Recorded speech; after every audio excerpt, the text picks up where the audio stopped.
Mesdames, Messieurs, ravis de vous retrouver pour cette édition. Voici les titres. Après l'annonce des résultats du baccalauréat, une autre étape tout aussi importante attend de nombreux apprenants, le choix de leur future filière de formation. Une décision qui peut influencer leur parcours académique et professionnel. Dans cette édition, le pasteur Martin Clobo adresse quelques recommandations aux jeunes bacheliers pour les aider à effectuer un choix réfléchi et adapté à leur aptitude. Le Seigneur Jésus-Christ a laissé son sang comme une véritable arme de victoire. Préciosité du sang de Jésus de façon très détaillée à suivre dans l'édition. Hors du Bénin, le président sénégalais Bassirou Diomaye Faye effectue une visite de travail au Mali en tant que président de la CEDEAO.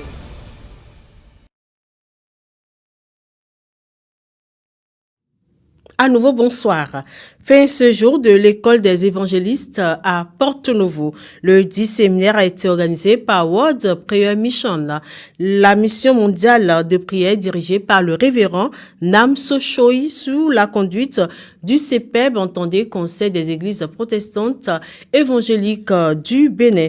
Du 27 au 28 juillet donc, la communauté internationale de la rédemption CIR, les participants ont été enseignés sur le thème « Ne pars pas sans le feu » tiré de Acte 1, verset 8. Des participants et le premier responsable de l'église CIR donnent leurs impressions au micro et devant la caméra de la télévision Maranatha Bénin. J'ai retenu assez de choses. Le message qui est sorti ce matin m'a trop touchée. Bon, ils ont parlé sur le Saint-Esprit et après ce programme, je sais que le Saint-Esprit prendra la première place dans ma vie. Et je vais aussi prier pour les âmes parce que nous avons aussi parlé sur l'évangélisation. Donc, que le Seigneur nous aide. C'est bon, c'est doux.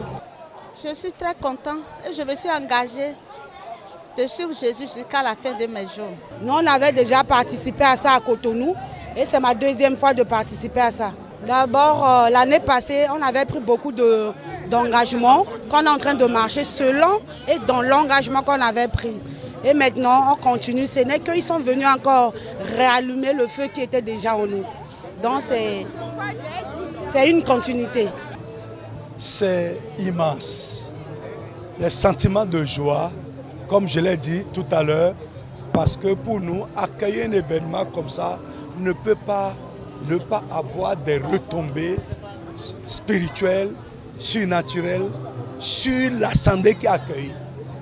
Donc, je crois que je suis vraiment béni. Après l'annonce des résultats du baccalauréat, une autre étape tout aussi importante attend les nombreux apprenants, le choix de leur filière, future filière de formation, une décision qui peut influencer leur parcours académique et professionnel pour aider les jeunes à effectuer un choix réfléchi et adapté à leur aptitude. Le pasteur Martin Clobo, pasteur de l'église évangélique de l'Assemblée de Dieu, Temple de Surulere, leur adresse ici quelques recommandations. Je voudrais vous donner ce conseil important, surtout relatif au choix de filière. Parce que beaucoup de nos enfants n'ont pas bien choisi leur filière et après le baccalauréat, quand ils sont entrés à l'université, là où ils devraient se trouver, ils ne sont pas trouvés là, ils ont gaspillé beaucoup d'années.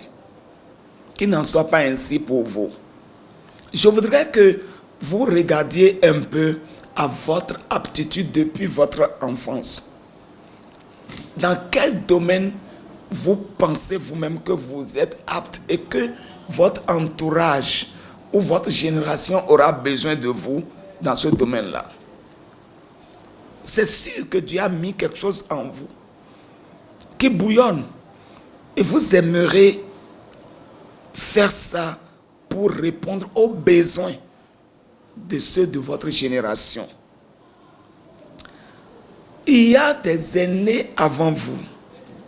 Approchez-vous de vos aînés, approchez-vous des professeurs qui vous aiment et conversez avec eux pour le choix de votre filière. Pour que, quand vous allez entrer dans l'université, parce que je sais que vous allez entrer, quand vous allez entrer dans l'université, vous puissiez vous trouver là où vous devez vous trouver pour que l'avenir soit la réponse à votre prière, la réponse à la requête de vos parents. Parce que les parents attendent. Mais quand vous êtes là où vous devez vous trouver, vous devenez alors un soutien pour les parents. Les parents vous attendent. Les parents vous attendent. Je terminerai mes conseils en vous disant, priez et croyez. Dieu peut vous faire aussi des révélations sur ce que vous devez faire à l'université. Dieu peut le faire. Dieu peut utiliser des gens pour vous aider. Priez beaucoup pour ça. Pour que là où vous devez vous trouver, vous puissiez vous trouver vraiment là. La vie universitaire vous sera facile. Et la suite sera la joie de votre cœur et la joie des parents.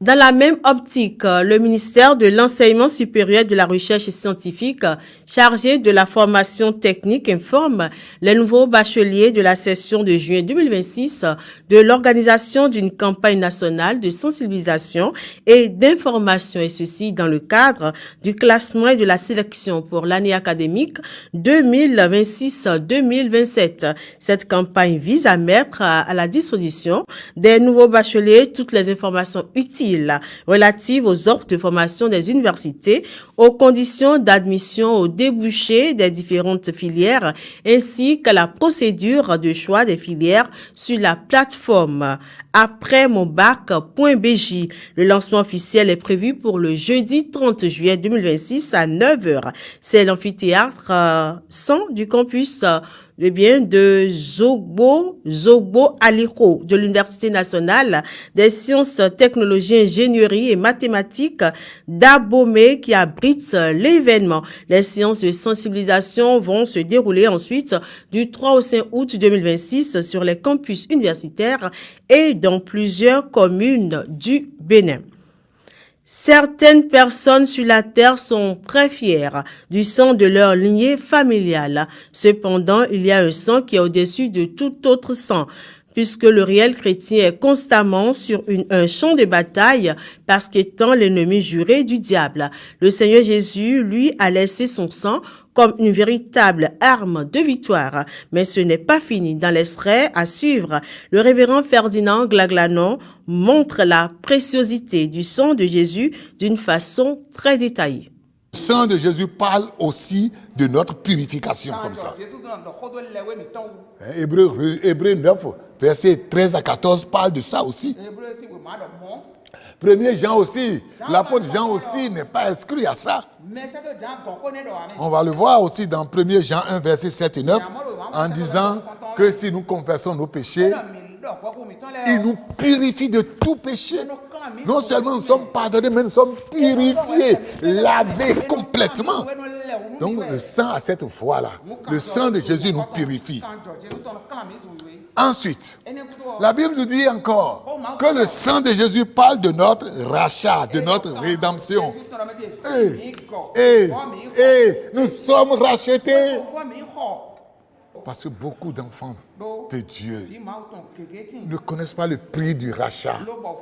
Ils ne savent pas de quoi ils sont rachetés. Ils ne connaissent pas la valeur de ce rachat. Et ils ne jouissent pas de ce rachat. Le sang de Jésus nous a rachetés. C'est dans Éphésiens 1, verset 7. L'homme de Dieu poursuit ses explications sur le sang de l'agneau. 1 Pierre 1, 18 à 19. Il dit, ce n'est pas par des choses périssables, par de l'argent et de l'or, que nous avons été rachetés de la vaine manière de vivre que nous avons hérité de nos pères. Mais ce n'est pas le précieux sang de Christ. C'est le seul sang qui est appelé précieux. Précieux, le précieux sang, c'est le sang de Jésus. Et il nous rachète. Et il nous libère des liens occultes et héréditaires. Certains ont hérité de leurs parents le vol, le mensonge. Ils ont hérité les saletés de la vie. Ils ont hérité même d'idolâtrie. Et c'est dans leur sang. Le sang de Jésus te rachète. Certains ont hérité la colère. Ou bien ils ont hérité des maladies. Ils ont dit que c'est comme ça que nous sommes. Hein? Ou bien chez nous, on ne se marie pas à vie. Le sang de Jésus te rachète et te libère de toute hérédité. L'actualité internationale à présent, le président sénégalais Bassirou Diomaye Faye effectue ce mardi une visite de travail de 24 heures au Mali. Objectif, s'entretenir avec son homologue malien de quelques sujets d'ordre national et régional. Les incendies ont repris de plus belle en Gironde. Et pour finir, la Pologne demande l'extradition de l'ancien ministre en fuite aux États-Unis. La compilation de l'actualité internationale, c'est avec Sinatou Aouadovi. Le président sénégalais Bassirou Diomaye Faye est arrivé ce mardi 28 juillet 2026 à Bamako pour une visite de travail sur la journée au Mali. Il s'y est rendu avec une double casquette, celle de chef de l'État du Sénégal, mais aussi de président en exercice de la CEDEAO. Il s'est entretenu avec son homologue malien Assimi Goïta. C'est donc son tout premier déplacement dans ce rôle régional. Au cœur de ces discussions avec Assimi Goïta se trouve l'avenir des relations entre la CEDEAO et la Confédération des États du Sahel, un dossier mené depuis mars par le négociateur Lansana Kouyaté, sans qu'un accord n'ait pour l'instant été trouvé. Sur le plan économique, l'axe Bamako-Dakar reste l'une des principales voies d'approvisionnement du Mali selon la Banque centrale des États de l'Afrique de l'Ouest. C'est un corridor fragilisé depuis plusieurs mois par des attaques djihadistes contre les convois de marchandises qui avaient contraint les transporteurs sénégalais à suspendre temporairement leur rotation en mai dernier. En France, depuis le 22 juillet, des incendies ravagent le sud-ouest du pays et notamment la Gironde, où au moins 42 000 hectares ont brûlé et 220 000 personnes ont dû être évacuées. Alors que le feu semblait stabilisé, dans la matinée, la commune de l'Escape-Ferré a annoncé une importante reprise de feu ce mardi midi 28 juillet. Environ 4 000 touristes ont été évacués d'hébergements touristiques en anticipation d'un phénomène météorologique défavorable. En Pologne, comme prévu, Varsovie demande officiellement l'extradition de Zbigniew Ziobro, actuellement réfugié aux États-Unis. L'ancien ministre polonais de la Justice est accusé de multiples malversations. Membre du Parti conservateur nationaliste polonais au pouvoir jusqu'en 2023, il avait fui son pays après sa mise en examen, se réfugiant en Hongrie et puis aux États-Unis. Pas moins de 26 chefs d'accusation pèsent sur lui. L'ancien ministre de la Justice et procureur général polonais est soupçonné notamment de détournement de fonds, d'abus de pouvoir et de création d'un groupe criminel organisé. Ces malversations auraient servi, entre autres, à acheter le logiciel espion Pegasus afin de surveiller les opposants politiques en Pologne. Point final à cette édition. Mesdames et messieurs, merci de nous avoir reçus chez vous et merci de rester avec la télévision Maranatha Bénin. Nos programmes continuent. Merci une fois de plus pour votre fidélité renouvelée. Que Dieu nous garde.